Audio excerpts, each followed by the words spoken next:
बात किया जाए तो आज बक्सर जिला में ये किन्हीं पहचान के मोहताज नहीं है। आज इन्होंने अपने अच्छे कर्म, अच्छे अपने बल पे जो पहचान बनाए हैं वो काबिले तारीफ है। आज इनसे बात होगा, तमाम सवालों पे, तमाम सवालों का इनसे जवाब लिया जाएगा। क्योंकि देखिए सूर्या जी, मैं एक जानता हूँ और आप हमारे क्षेत्र से आकर के प्रखंड चुंगाई से जो जिला परिषद पद से चुनाव लड़ने का आपने ऐलान किए हैं, वो मेरा हक और अधिकार बनता है कि मैं आपसे सवाल और जवाब करूं। क्या आप रेडी हैं? जी एकदम एकदम स्वाभाविक सी बात है। कोई भी जनप्रतिनिधि, कोई भी आदमी जब चुनाव लड़ता है तो जनता का हक बनता है। ऐसे भी जनता का हक बनता है कि जब भी हम चुनाव में आते हैं तो आप हमसे क्वेश्चन पूछे कि आप किस मुद्दे पर चुनाव में आए हुए हैं। और हम भी ऐसा बोलते हैं। हमने भी आप लोग को, जो भी जन सेवा मोर्चा के जो भी सिपाही हैं, उनको हमने सिखाया है कि भाई ये जो भी जनप्रतिनिधि आए, इवन हम ही क्यों ना, अगर आपके चुनाव में आ रहे हैं तो आपका प्रथम दायित्व तो बनता है कि आप किस मुद्दे को लेकर आप चुनाव में आए हुए हैं। ये आपका कर्तव्य है, ये आपका रिस्पॉन्सिबिलिटी। आप हमसे क्वेश्चन पूछ सकते हैं। लेकिन एक और चीज हम आपको बताना चाहेंगे कि लेकिन सत्ता से भी आपको क्वेश्चन पूछना होगा। हम लोग तो अभी विपक्ष में, लेकिन अगर हम चुनाव में आ रहे हैं, इलेक्शन में आ रहे हैं, तो आपका दायित्व बनता है कि आप हमसे क्वेश्चन पूछे कि आप किस मुद्दा को लेकर चुनाव में आए हैं। क्योंकि ऐसे बहुत सारे कैंडिडेट हैं जो कि पिछले 5 साल से गायब हैं, लेकिन चुनाव जैसे ही आता है तो चुनाव में वो लोग हावी हो जाते हैं। तो आपके हर एक क्वेश्चन का और जनता के हर एक क्वेश्चन का स्वागत है। आप क्वेश्चन पूछने के लिए स्वतंत्र हैं।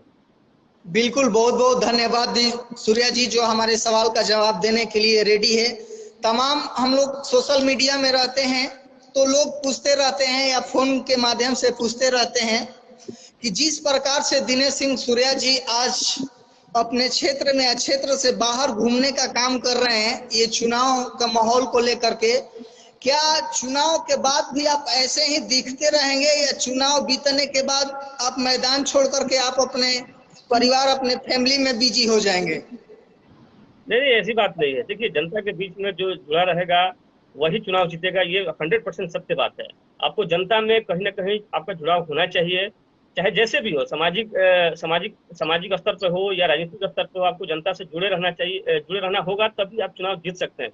तो मैं आपको गारंटी देता हूँ। सूर्या जी, मेरा सवाल है कि चुनाव तक ही आप लोगों के बीच में जा रहे हैं या चुनाव के बाद भी, हारने या जीतने के बाद भी लोगों के बीच में रहेंगे? ये सवाल है सूर्या जी मेरा। जी नहीं, चुनाव के बाद भी और चुनाव में भी और चुनाव के बाद भी और चुनाव से पहले भी हम एक्टिव हैं। चुनाव से पहले भी हम एक्टिव थे, आज भी एक्टिव हैं और चुनाव के बाद भी एक्टिव रहें, चाहे रिजल्ट जो भी हो, रिजल्ट हारना हो या जितना हो, फिर भी हम उसी तरह जनता के बीच में रहेंगे। और पहले भी हमने आपने बहुत सारा ऐसा देखा। कोई भी ऐसा क्षेत्र नहीं है, कोई भी ऐसा मुद्दा नहीं है, या चुंगाई प्रखंड की बात आप तो छोड़िए, कौन सा ऐसा प्रखंड है जहां पर हम लोगों ने नहीं काम किया है अपने लेवल पे, या नहीं काम कर रहे हैं। अभी भी बहुत सारे प्रखंडों से आता है, फोन आता है कि भैया हमको यहाँ पर भर्ती होना है, यहाँ पर भर्ती होना, चाहे ये प्रॉब्लम है, वो प्रॉब्लम है, चाहे आपका इलेक्ट्रिक का समस्या हो, चाहे आपका रोड का समस्या हो, नाली का समस्या हो, अभी भी समस्या आते रहता है। चाहे कोई भी प्रखंड हो, कोई भी क्षेत्र हो, तो हम लोग वहां पर जाने का काम करते हैं। और आफ्टर इलेक्शन चाहे चुनाव जीते या चुनाव हारे, हमको जनता के बीच में इसी तरह बने रहना है। क्योंकि हम तमाम ऐसे प्रतिनिधियों को देखते हैं जो चुनाव आने पे मैदान में कूदते हैं और चुनाव बीतते ही वो मैदान से भाग जाते हैं। तो वहीं मैं सवाल तमाम लोगों का था कि आप भी तो ऐसा नहीं करने वाले हैं ना? नहीं, ऐसा नहीं होगा, ऐसा नहीं होगा। आप निश्चिंत रहिए। चुनाव से पहले और चुनाव के बाद भी हम इसी तरह जनता के बीच में बने रहेंगे। चलिए, आप ये जो जवाब दिए पूरा पब्लिक देख रही है, पूरा लोग देख रहे हैं। चुनाव के बाद भी आपको देखा जाएगा कि आप किस प्रकार से काम कर रहे हैं, किस प्रकार से जनता के बीच में रह रहे हैं। ठीक है जी, मैं और बताइए सूर्या जी, बोलिए। एक और क्वेश्चन मैं आपको दे रहा हूँ अपने तरफ से कि चुनाव के बाद से और ज्यादा स्पीड रहेगा मेरा। अच्छा, चलिए, आपका जो भी प्लानिंग है सोशल सर्विस के लिए, आप इतना अपने आप को पॉजिटिव रखते हैं, उसके लिए धन्यवाद। और सवाल नंबर 2 है सूर्या जी आपसे जी, कि आप जिस प्रकार से अपने क्षेत्र में या क्षेत्र से बाहर घूमते रहते हैं, स्कूलों का भी आपने निरीक्षण किया और स्कूलों में जाकर के आपने घूमने का काम किया। मैं देखते रहता हूं सोशल मीडिया के माध्यम से कि आप अस्पताल में भी जाकर के, पीएचसी, चुंगाई, अलग अलग जगहों पे जाकर के आप जांच करते रहते हैं, घूमते रहते हैं। क्या जिस प्रकार से आप उन लोगों पे उंगलियां उठाते हैं कि अस्पताल का व्यवस्था अच्छा नहीं है, हमारे ये स्कूल का व्यवस्था अच्छा नहीं है। क्या आप को लगता है कि आप इसको जीतने के बाद आप बेहतर कर सकते हैं? अगर कर सकते हैं तो कैसे कर सकते हैं? जी जी सही, आपका बहुत ही अच्छा क्वेश्चन रहा। और मैं इसका जवाब आपको बता देता हूँ कि अभी मतलब कि चुनाव, हम जैसे अभी हम लोग तो आम जनता है, आम जनसाधारण है। जब भी हम कहीं जी हॉस्पिटल या स्कूल में जाते हैं तो वहां पर हम लोग को रोक दिया जाता है कि आप कौन है, आपके पास क्या पावर है, और आप कौन है हमारे रजिस्टर को देखने के लिए, आप कौन है स्कूल में इंटर करने के लिए। तो वहां पर जैसे जब स्कूल चलो अभियान चल रहा था, तो ऐसा मैं किसी खास स्कूल का नाम नहीं पकड़ूंगा, तो मैक्सिमम 2-3 स्कूल में मैं गया था वहां पर। तो वहां पर मुझे लोगों ने, वहां के जो अथॉरिटी है, जो स्कूल का अथॉरिटी है, उन्होंने ओके। मुझे रोका कि आप कौन है भाई स्कूल में घूमने वाले, आप हेडमास्टर को लेके आइए, आप फलना को लेके आइए, आप चिल्ला को लेके, आप कौन है, पावर आपका कौन, आपको कौन पावर दिया है स्कूल में जाते हैं देखते हैं या हॉस्पिटल में जा रहे हैं। तो वहां पर ऐसा लगता है कि थोड़ा दिक्कत महसूस होने लगता है, क्योंकि हम जन साधारण हैं। और हमें कोई इस तरह का पावर नहीं है कि हम किसी सरकारी विभाग को का जांच जांच कर सकते हैं, उसके कागज पत्र को हम जांच कर सकते हैं, या उसमें क्या हो रहा है नहीं हो रहा है। वो आप आदमी अपने लेवल पर जाके भले ही जान पहचान हो, या मतलब कि एक जांच पड़ताल कर लेता है, लेकिन ये हमको पावर नहीं है। तो हम जनता से यही बोल रहे हैं कि आप हमको पावर दीजिए, हम आपका हॉस्पिटल और स्कूल में जाएंगे। लेकिन आपने दूसरा क्वेश्चन उसमें एक जोड़ रखा है कि आप कैसे ठीक करेंगे। तो देखिए, आपको मैं अभी बता दे रहा हूँ। जब तक आम जन जब तक आम जन भागीदारी नहीं होगी, तब तक आप किसी भी चीज को ठीक नहीं कर सकते हैं। और आफ्टर विनिंग द इलेक्शन, यानी इलेक्शन जीतने के बाद हमारा यही रहेगा, सबसे पहले हम मीटिंग करेंगे जनता का, उसके बाद शिक्षक का, उसके बाद डॉक्टर का। और जनता को ये समझाएंगे कि आपका आपका जो टैक्स है वो अभी भी हम समझा रहे हैं, लाइव के माध्यम से भी समझाते हैं। या हम जब जनता के बीच में जनता के बीच जाके रूबरू होते हैं, तो वहां पर भी मैं समझाता हूँ जनता को कि भाई आप अपने वोट को, टैक्स को पहचानिए। ये आपका स्कूल है, ये आपका हॉस्पिटल है, आपको वहां पर जाना चाहिए, आपका इलाज होना चाहिए। आप जब क्या उसको बोलते हैं, रसीद कटवाते हैं, तो आपका 50% जो टैक्स है वो आपका शिक्षा में जाता है, 50% आपका स्वास्थ्य में जाता है, 20% रोड और 25% कृषि में जाता है। लेकिन आफ्टर विनिंग द जी जी। इलेक्शन मैं जनता को यही बताऊंगा, एक जनता की मीटिंग होगी, और एक जनता और शिक्षक शिक्षक और गार्जियन की मीटिंग होगी। एक शिक्षक की मैं मीटिंग करूंगा कि भाई आप लोग समाज का एक बहुत बड़ा जिम्मेदारी जो है आपके कंधे पर है। समाज जो भी बच्चों के भविष्य के आप निर्माता हैं। टीचर क्या है, शिक्षक क्या है, बच्चों के भविष्य का निर्माता है। उनसे एक मीटिंग होगी, आपसी सामंजस्य से बैठा के, और जो भी मेरे से बन पड़ेगा उनके बेहतरी के लिए, एक स्कूल के बेहतरी के लिए, जहां भी मुझे आवाज उठाना होगा, मैं अपने सदन में भी, आफ्टर विनिंग द इलेक्शन, मैं अपने सदन में भी आवाज उठाऊंगा। मुझे मंत्री से मिलना पड़े, विधायक से मिलना पड़े, मुझे चीफ मिनिस्टर से मिलना पड़े, तो मैं अपने क्षेत्र के नहीं, पूरे जिला भर के स्कूल के ठीक करने के लिए, खासकर मेरा क्षेत्र तो है ही, अपने क्षेत्र के स्कूलों और हॉस्पिटलों को ठीक करने के लिए जो भी संबंधित मंत्री हो, चाहे जिस तरह से उसको मनाना पड़े, अपने क्षेत्र के विकास के लिए मुझे पठन पाठन के कार्य को, और जो आपका सिंचाई का, दवाई का जो व्यवस्था है, डॉक्टर की जो जी व्यवस्था जी। है, मैं अपने सदन के माध्यम से लिखित, मौखिक नहीं लिखित और मौखिक रूप से भी, और अगर जन आंदोलन अगर रोड पर उतर के भी हमको करना पड़े, तो मैं उसके लिए करने के लिए तैयार हूँ। और पढ़ाई और दवाई मेरा निश्चित ग्रांटेड है, क्योंकि पढ़ाई और दवाई दवाई हमारे जो संगठन है जन सुरक्षा, उसका भी मेन मुद्दा है कि स्कूल हॉस्पिटल पर ध्यान रखना। और हमारा भी ये मेन मुद्दा है मैनिफेस्टो में, पढ़ाई, दवाई और सिंचाई। तो सिंचाई के बारे में भी आपको बता देता हूँ कि देखिए, मैं तो कोई चीफ मिनिस्टर बन नहीं रहा हूँ या बनूंगा नहीं, यस। लेकिन जी सदन में जहां तक मैंने मतलब उसको क्या, एज फार एज पॉसिबल, जहां तक संभव हो, मैं अपने सदन में मजबूती के साथ आवाज उठाऊंगा। और जैसे भी उसको ठीक करना पड़े, गार्जियन के सहायता से, जनता की सहायता से, या ऑफिसर की मीटिंग की सहायता से, मैं इसको ठीक करने का प्रयास करूंगा। और ये होगा, क्योंकि मैं दृढ़ संकल्पित हूं, और मेरा दृढ़ इच्छा शक्ति बहुत ही मजबूत है, और मैं जिस काम को ठान लेता हूं उसको करके ही मानता हूं। बहुत बहुत धन्यवाद सूर्य जी, जो आपने सवालों का जवाब बहुत बेहतर तरीका से दिए। आपका ये कहना है कि जनता को भी जागरूक होना पड़ेगा, अपने हक और अधिकार के बारे में जानना पड़ेगा, तभी कोई भी काम संभव हो सकता है, यही है ना? जी जी जी।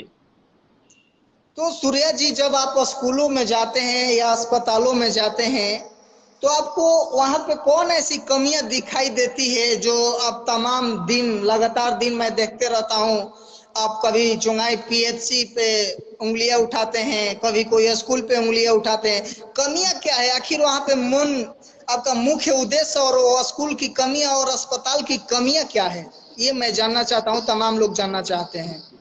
देखिए, हॉस्पिटल में तो बहुत सारी कमियां हैं। हॉस्पिटल में आपको दवाई नहीं मिलेगा।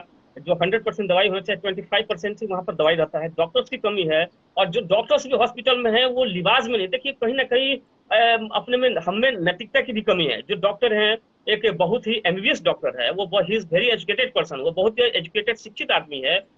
जब वो सरकारी हॉस्पिटल में जो वो कार्यरत रहता है, तो उसको अपने उसको पेमेंट लगभग 80,000 1 लाख के बीच में उसको पेमेंट गवर्नमेंट देती है, जो कि हमारा पैसा है, टैक्स का पैसा है।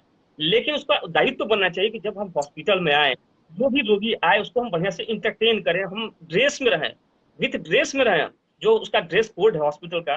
अब हॉस्पिटल में हम जाते हैं तो वहां पर कोई ड्रेस कोड ही नहीं रहता है। कौन पेशेंट है, कौन गार्जियन है, कौन डॉक्टर है, उसमें कोई डिफरेंस ही नहीं पता चलता है। तो वहां पर टकराहट तो पैदा होगा। मैं 2 बार वहां पर एप्लीकेशन दे चुका हूँ, चौंगाई पीएससी में और डुमराव जी अनुमंडल हॉस्पिटल में भी, लेकिन उस पर कोई एक्शन नहीं हुआ है। बट मैं कुछ नहीं हुआ, आई एम सिंपल मैन। तो मैं वही ओके। जनता से मैं बोल रहा हूँ कि आप मुझे पावर दीजिए, आप मुझे पावर दीजिए। जब मैं हॉस्पिटल में जाऊंगा तो उसको पता लगना चाहिए कि मैं कौन हूँ। मैं जनप्रतिनिधि हूँ और जिला पार्षद हूँ या जो भी हूँ, उसको पता होना चाहिए। तब उसको होगा कि नहीं, ये भी this is the part of system. जब आप मुझे जनप्रतिनिधि चुनेंगे, आई am also the part of system, मैं उस सिस्टम का पार्ट रहूंगा। तो उसको मेरी बात को मानना होगा। और वो मुझसे क्वेश्चन नहीं करेगा कि आप कौन है, क्योंकि उस समय ऑलरेडी मैं I am also representative of the public. मैं पब्लिक का जनप्रतिनिधि हूँ। और मुझे I have the rights to examine everything. मुझे प्रत्येक चीज जांचने का अधिकार है। ओके, तो राइट, वहां पर बिल्कुल। नहीं दिखता है। और अभी अभी किसी को समझते हैं कि अभी क्या है, मतलब ये क्या है, ये एक जनता है, ये आ रहा है, इसी तरह देखता है जाता है। लेकिन जिस समय जनप्रतिनिधि में बनकर जाऊंगा तो सबको एक अंदर एक डर, देखिए डर तो है ही, लेकिन प्रत्येक आदमी का एक रिस्पॉन्सिबिलिटी होना चाहिए, प्रत्येक कर्मचारी का। मैं भी जब चुनाव, जब आप लोग का भी आशीर्वाद अगर मुझे मिलेगा, सहयोग मिलेगा, तो मेरा रिस्पॉन्सिबिलिटी कुछ होना चाहिए। इन्हें कि चुनाव जीत गए, आराम से बैठे, तो चुनाव 5 साल के बाद ना आप हमको हराइएगा। अब चुनाव जीत गए जी तो आराम से बैठे हुए अपना गाड़ी में घूम रहे हैं, एसी मेंटेन कर रहे हैं, जनता से कोई मतलब नहीं रहा। तो मेरा रिस्पॉन्सिबिलिटी ये अंदर की चीज है। ये रिस्पॉन्सिबिलिटी अपना होना चाहिए कि मैं जिस पद पे कार्यरत हूँ उसको सही ढंग से उसका निर्वाह कर सकूं। और मेरे जीतने के बाद उसको निर्वहन करना ही होगा। अन्यथा रोड पे हम लोग आवाज उठाएंगे जनता के साथ। जी जी जी, बहुत बहुत धन्यवाद। और सूर्या जी, आपने बहुत अच्छे बात किए कि हम इस प्रकार से कदम उठाएंगे, जो भी यानी कि जनता के लिए उचित होगा, उसके लिए अगर आपको संसद और विधायक से भी बात करना होगा तो आप उसके लिए रेडी हैं। बहुत बहुत जी धन्यवाद। और देखिए, एक सवाल मेरा और है आपसे। जी और वो सवाल सूर्या जी ऐसा है जिसे कि मैंने देखा है, मेरा भी उम्र लगभग 22-23 होने वाला है। 4-5 साल में हमने भी राजनीति की कई लोगों को देखे हैं। तो जी वो सवाल ऐसा है कि जिनसे कोई नहीं बच पाया है। मैं जी आपके जी, सही पास बात। सवाल रखूंगा, जिसे कोई एकदम नहीं एकदम। बच पाया है, उसमें सारा के सारा लोग संलिप्त है। और उसका जवाब देना होगा कि आप उसका निराकरण निदान कैसे करेंगे। जी जैसे कि आप जानते हैं कि तमाम आप सारा लोग रूबरू है, हमारे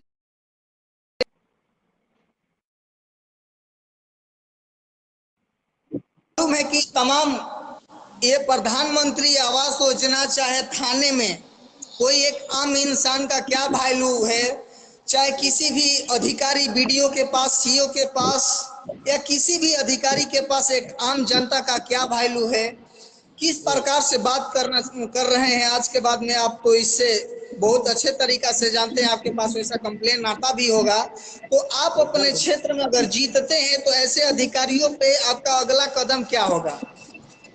देखिए, मैं आपको बता रहा हूँ, जब भी आप तो देख रहे हैं कि जब भी किसी थाने में, ये एकदम ओपन लाइव चल रहा है, मैं बताने से थोड़ा सा भी हिचकूंगा नहीं। जब भी जनसाधारण, आम जनमानस जब भी थाने में जाती है, तो थाने में आप बताइए कि किन लोग को कितना पता है सीआरपीसी और आईपीसी, संविधान का कितना पाठ आपको याद है।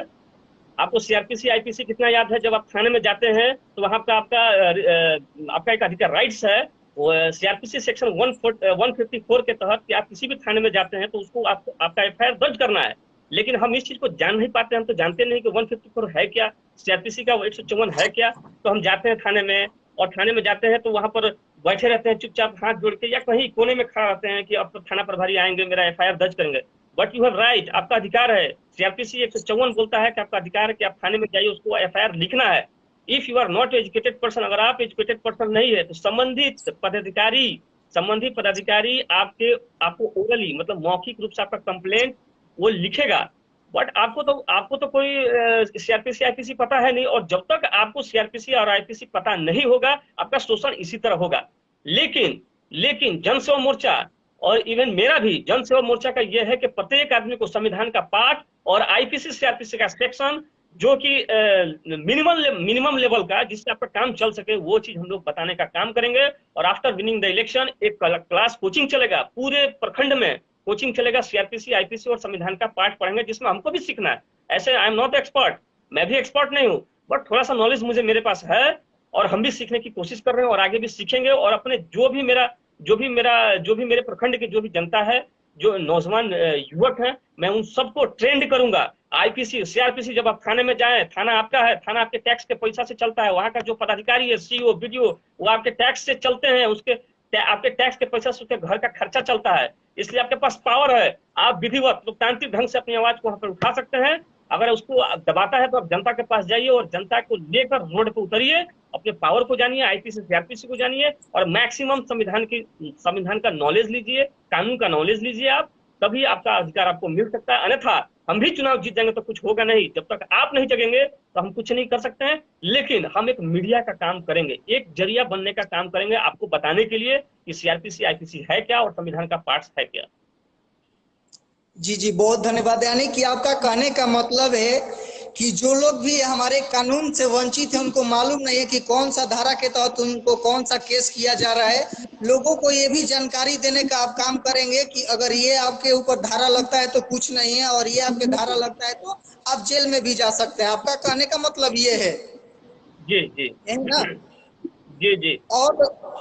और देखिए एक खुला खुलम चल रहा है हम लोग के समाज में, पंचायत में, चाहे हर एक क्षेत्र में ही, अगर पूरे बिहार की बात किया जाए तो पूरे बिहार में चल रही है। जिस प्रकार से अपने अभी जो बात हुआ वही था, अफसरशाही।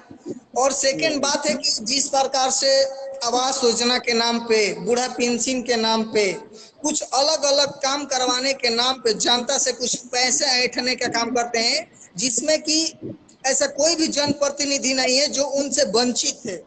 यहाँ तक कि हर एक मुखिया, हर एक वार्ड, हर एक बीडीओ, हर एक माने ऊपर तक के अधिकारी भी इसमें संलिप्त है। क्या आप अपने जीतने के बाद भी इसी प्रकार से चलता रहेगा घूसखोरी, या कुछ आप उसमें अलग करेंगे? अगर करेंगे तो कैसे करेंगे? मैं बता रहा हूँ आपको। देखिए, एक घटना में उस गांव का नाम भी नहीं रखूंगा और जो जिसके साथ वो बीता उसका भी मैं नाम नहीं रखना चाहूंगा लाइव में। एक बार इंदिरावास योजना में 2000 रुपया किस पंचायत की घटना है उसका नाम मैं जिक्र नहीं रखना चाहूंगा, लेकिन अगर आप इंसिस्ट करेंगे तो मैं नाम रख सकता हूँ उस पंचायत का। लेकिन कोई भी ऐसा पंचायत नहीं है जहाँ पर जनता रख सकते हैं, क्योंकि मैं खुलेआम रखता हूँ। हमारे पंचायत से 20 से 25 हजार रुपया मुखिया जी और बीडीओ के माध्यम से लिया जा रहा है। ये कई लोगों ने बोले हैं, अगर उनका प्रूफ चाहिए तो मैं दे सकता हूँ। उससे हमको डरने की जरूरत नहीं है। हम लोकतंत्र की बात करते हैं, लोकतंत्र में जिएंगे। आपका कदम क्या होगा इसके ऊपर? मैं बता रहा हूँ, ऐसा कोई भी पंचायत नहीं है जहाँ पर इंदिरा आवास की योजना के नाम पर पैसा नहीं लिया जा रहा है। बट लेकिन उसमें कुछ जनता, हमें भी कमी है। अब पूछिए कमी क्या है हमें? मेरा घर ईंटा का बना हुआ है और हम मुखिया से इंसिस्ट कर रहे हैं कि मुखिया जी हमारा के घर दे दो, हमको भी एक घर दे दीजिए, हम आपको इतना कमीशन देने के लिए। मुखिया जी बोलते हैं कि भाई तो अपने तहार का घर बन चुका है, आपका तो घर बना हुआ है और आप उसमें भी आपका ईंटा का बना हुआ है, तो फिर आपको कैसे हम घर दे दें? तो मुखिया जी जो आपका है वो आप ले लीजिएगा। तो हमें भी कहीं ना कहीं लालच है। और जो जनप्रतिनिधि बना हुआ है वो जनप्रतिनिधि नहीं है, ही इज अ बिजनेसमैन। उसका जो राजनीतिक व्यवसाय है, और राजनीतिक व्यवसाय नहीं, राजनीति पॉलिटिक्स है, सर्विस है, सेवा है। यही चीज तो हम समझ नहीं पाते हैं, जनता यही चीज समझ नहीं पाती है कि पॉलिटिक्स और बिजनेस में पॉलिटिक्स क्या है, सेवा है। Politics is not a business, politics is service. Politics जो है सेवा है, और इस चीज को हम समझ नहीं पाते हैं। और जो भी जनप्रतिनिधि खड़ा होते हैं हम उसको, ये डिफरेंस तो मुझे पता नहीं है और हम लोग अपना वोटिंग कर देते हैं। लेकिन जब तक हम भी नहीं जगेंगे, आप मैक्सिमम किसी भी पंचायत का आप जांच करवा दीजिएगा तो मुझे लगता है कि 70% उनको इंदिरा आवास दिया गया है जिनका घर जो है ईंट का बना हुआ है। 70%, ये 100%, मैं ये मतलब दावे के साथ कह सकता हूँ कि 60 to 70% उन लोगों का घर बना हुआ है जिनका ईंट का बना हुआ है, ठीक ना। जी तो जी हमें ऐसा नहीं है कि हमें कमी नहीं है, हमें भी कमी है, और हम जागरूकता का अभाव है। अब एक पंचायत था, उसमें आया था आपको आधार कार्ड का ऑथेंटिकेशन करने के लिए, पहचान करने के लिए, उसमें 2-2 हज़ार रुपया लग रहा था। अब मुखिया जी उसी में था, जनता इंग्लिश में था वो लेटर, हम भी उसको हम पढ़े उसमें, तो उसमें दिया हुआ था कि इसमें आधार कार्ड का आपका ऑथेंटिकेट किया जा रहा है। तो हम बोले कि जी इसमें जी 2 हज़ार इसलिए लिया जा रहा है। हमने वीडियो से बात किया, और लास्ट में आपको आश्चर्यजनक होगा जान के, आश्चर्यचकित होइएगा आप जान के कि वीडियो के जब हमने संज्ञान में लाया तो वीडियो वाला कि कौन है, तो हम बोले कि मेरे पास वो आदमी है, उसका सब कुछ किया हमने। लास्ट में मुखिया उसके पास फोन किया, दबाव दिया, और वो आदमी मुकर गया। वो बोला कि नहीं, हम 2 हज़ार रुपये नहीं दिए हैं, और जो कि मेरे सामने बोला था कि 2 हज़ार दिए। तो हम में भी कमी है। हम क्या है, हमको तोप थोड़ी है कि चुनाव जीत जाएंगे तो आपको सुधार देंगे। देखिए लाइव में हम बोल रहे हैं भाई, हम तोप नहीं है कि हम चुनाव जीत गए जिला पार्षद का। हम आपको एजुकेट करेंगे, हम आपको एजुकेट करेंगे, पॉलिटिकली सोशली अवेयरनेस आप में फैलाएंगे, सामाजिक और राजनीतिक रूप से आप में अवेयरनेस फैलाएंगे, और उस अवेयरनेस का सहायता लेकर आप खुद सिस्टम से लड़िएगा, क्योंकि एक आदमी सिस्टम से नहीं लड़ सकता है। यहाँ पर 100 में 95% आर करप्ट, 95% आर करप्ट। चाहे वो अधिकारी हो और चाहे वो नेता हो, उनमें से अगर मैं एक चुन के जाता हूँ, अगर एक चुन के जाता हूँ, तो मेरा चास बास नहीं लोग चलने देगा। लेकिन जब जनता हमारी पॉलिटिकली और सोशली, यानी सामाजिक और राजनीतिक रूप से अगर अवेयरनेस रहेगी, तब इस चीज से छुटकारा पाया जा सकता है, अन्यथा नहीं पाया जा सकता है। जी जी, बहुत बहुत धन्यवाद आपको। मैंने कि आप ये बताना चाहते हैं कि हमारे समाज को भी एक्टिव होना होगा, अपने अधिकार और सच्चाई के रास्ते पे कुछ कदम को आगे ये बढ़ाना होगा, तभी कुछ भी संभव है। अकेला चना भाण कभी फोड़ नहीं हाँ, सकता सही है। बोल रहा है। बिल्कुल आपके बात लेकिन से सहमत हूँ। जी लेकिन सुनिए, लेकिन एज फार एज पॉसिबल जहां तक संभव होगा, दिनेश सिंह सूर्या लड़ने के लिए तैयार रहेगा। आप बताइए, 28 गांव का मैंने भ्रमण किया था, सरकारी स्कूल चलो अभियान। मतलब कभी कभी हम बैठ के सोचते हैं तो लगता है कि भाई कैसे हो गया ये।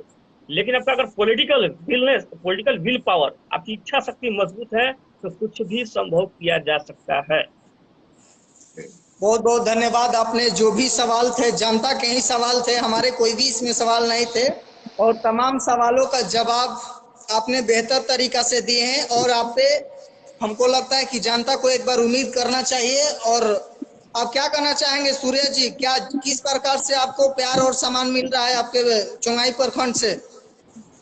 बहुत ही अपार समर्थन और प्यार मिल रहा है, और हम तो शुक्रगुजार हैं जनता का, इतना प्यार समर्थन देने के लिए बहुत ही शुक्रगुजार है। हमको तो इतना, मतलब कि क्या हम बोले, इतना प्यार और आशीर्वाद मिल रहा है जनता से कि इसके लिए मेरे पास कोई शब्द नहीं है। और जिंदगी भर हम ऋणी रहेंगे, चाहे चुनाव जीते अथवा नहीं। इतना प्यार मिल रहा है, बताइए। देखिए, इसको लाइव बोल रहे हैं भाई, हम, मेरा दिल बहुत अच्छा है। हम बोलते हैं इसमें अगर मेरे से कोई गलती हो जाए तो भैया हम हाथ जोड़ के माफी मांगते हैं, लेकिन मेरा दिल सच्चा है, आपको बोलेंगे। देखिए, जितना जनता हमको प्यार दे दी है पूरे चुनाव विधानसभा में, और चौंगाई प्रखंड तो कहिए मत, और पूरे विधानसभा से जो आज जो काम लोग जीत के नहीं कर पा रहे हैं, माने जैसे कि बहुत लोग, अब छोड़िए, बहुत लोग हाँ जी जीत के नहीं जीते, बहुत लोग जीत कर भी उतना मान सम्मान नहीं मिल रहा है। जो जनता मुझे चुनाव जीतने से पहले जो मान सम्मान प्यार हमको दे दी है, उसके लिए हम जिंदगी भर शुक्रगुजार रहेंगे और ऋणी रहेंगे, और इसको शुद्ध समेत लौटाना है। और एक बात और बोल रहे हैं सोमवीर जी, ये एक झांकी है, असली लड़ाई बाकी है। झांकी रहेगा, असली लड़ाई बाकी होगा, और पूरे बक्सर जिला की सेवा होगी, पूरे बक्सर जिला। हम तो दम ठोक के बोलते हैं, एक बार पावर दीजिए चौंगाई से। चौंगाई तो एक निमित्त मात्र होगा, और लेकिन पूरे जिला की सेवा होगी, चाहे स्टेट लेवल का भी हो। स्टेट लेवल का भी उतना हम पावर रखते हैं, उतना हम जनता के साथ, जनता के साथ मिलकर, जनता का जो भी अधिकार होगा उसके लिए हम लड़ने के लिए तैयार रहेंगे। चलिए, बहुत बहुत धन्यवाद। ज़्यादा टाइम हो चुका है, तमाम सवालों का आपने जवाब दिए। एक मेरा सवाल है सूर्य जी, आपके जब मैं काम को देखता हूँ डेली, कहीं ना कहीं आप भ्रमण पे रहते हैं, क्या आपको थकान महसूस नहीं होता है? मेरा सवाल है, आप थकते नहीं हैं? जी देखिए, बता रहा हूँ मैं, जब आपको प्यार और समर्थन मिलेगा ना, तो आप में और एनर्जी आ जाएगा। और जनता का जो प्यार मिलता है, जो मोहब्बत मिलता है, जो प्यार मिलता है, वही मुझे एनर्जी देने का काम करता है। और बहुत ज्यादा प्यार मिलने से मेरे में मैं और एनर्जेटिक हो जाता हूँ, थकता नहीं हूँ। यही कारण है। जी जी। चलिए, तमाम बात हुआ। आप चुंगाई प्रखंड से जिला परिषद के उम्मीदवार हैं। और तमाम लोगों को भरोसा होना चाहिए आपके कामों को देख करके। आप ही एक ऐसे नेता दिख रहे हैं जो कि अपने क्षेत्र में बराबर चुनाव हो या चुनाव ना हो, बराबर हर एक मुद्दे को लेकर के खड़े रहते हैं। चाहे एक्सीडेंटियल केस हो, चाहे स्कूल, चाहे अस्पताल का मुद्दा हो, कोई भी लेकर के खड़ा रहते हैं। और उम्मीद किया जा सकता है कि इस बार जरूर आपको जनता आपको समर्थन करेगी, ये मुझे भी भरोसा हो रहा है। तो जानते हैं, ये जो सिस्टम है, इस सिस्टम को धक्का मारना पड़ता है, और धक्का मारने के लिए जनता का एजुकेटेड होना पॉलिटिकली। देखिए, बीए एमए पीएचडी करना वो अलग चीज है, लेकिन पॉलिटिकली और सोशली अवेयरनेस होना वो अलग चीज है। अब ये घटना हुआ था, आपको सुखना डेरा में एक घटना हुआ था, और उस घटना में भी हमको दूसरे आदमी ने बोला था कि भैया इसमें सड़क जाम कीजिए। तो हम बोले कि कुछ वहाँ पर भी कुछ पॉलिटिकल लीडर और सामाजिक अफसर व्यक्ति थे, तो उनकी बात को मैं माना, लेकिन अभी तक उनका कोई मुआवजा नहीं मिला है।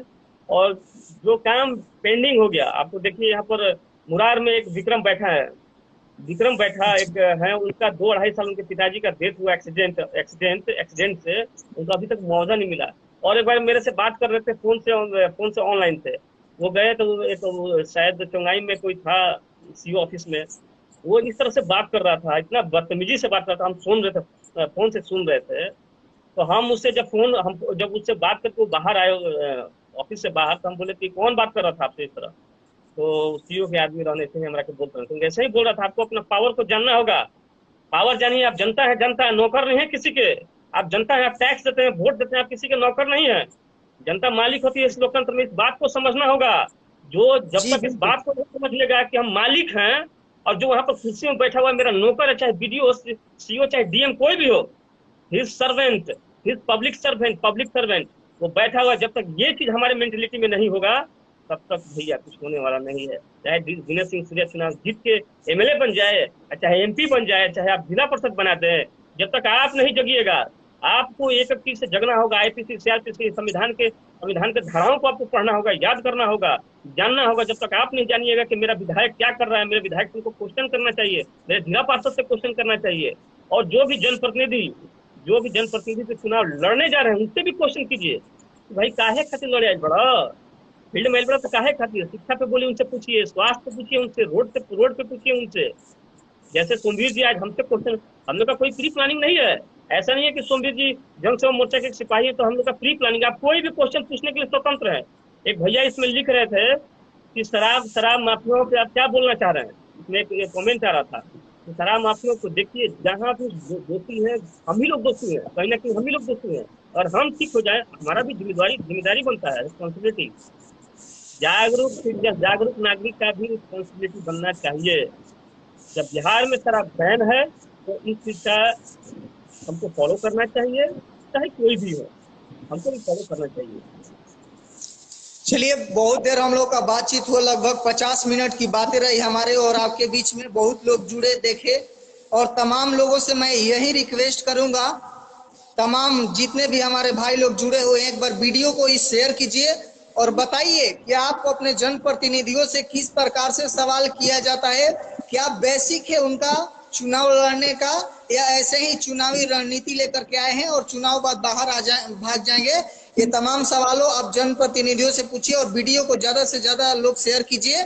और एक बार जुझारू जो भी आपके क्षेत्र में जनता के बीच में चुनाव हो या नहीं हो, जो भी लगन से मेहनत करते हैं, ऐसे लोगों को सपोर्ट कीजिए। इसी के साथ मैं अपने लाइव को, सूर्या जी अगर आपका इजाजत हो तो खत्म करूंगा। बहुत बहुत सारे लोगों को धन्यवाद, इतना प्यार और आशीर्वाद। हम संबित जी आपके माध्यम से लाइव